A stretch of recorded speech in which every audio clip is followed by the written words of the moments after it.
অনেকেই বলতে শোনা যায় যে জ্যামের মধ্যে স্টার্ট ঘন ঘন অফ হয়ে যায়, বাট এইটা খুব কমন একটা প্রবলেম অনেকের কাছে। বাট এইটা কিন্তু খুব সহজ একটা সলিউশন আছে।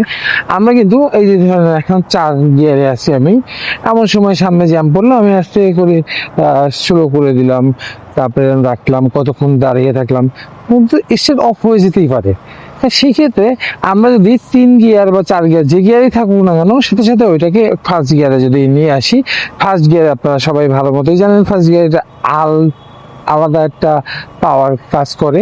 ফার্স্ট গিয়ারে কিন্তু আপনি এক্সেলারেশন কম দিয়েও রাখতে পারেন, যেটা হলো সেকেন্ড বা থার্ড গিয়ারের ক্ষেত্রে একটু বেশি দেওয়া লাগে। তাই আপনার ফার্স্ট গিয়ারে রেখে যদি ধরুন যে যতটুকু যাওয়া দরকার ফার্স্ট গিয়ারে গেলে এই ক্ষেত্রে কিন্তু আপনার অনেকাংশে কিন্তু আপনি যে হাফ ক্লাসের যে প্রবণতা, যেটা আমরা সবসময় বলি যে আমাদের ক্লাসটা নষ্ট হওয়ার পিছনে অন্যতম দায়ী হলো হাফ ক্লাস। হাফ ক্লাসে জ্যামের মধ্যে হাফ ক্লাসে চালানো, তো এই কার বাস হয়ে গেছে এই গাড়িটা।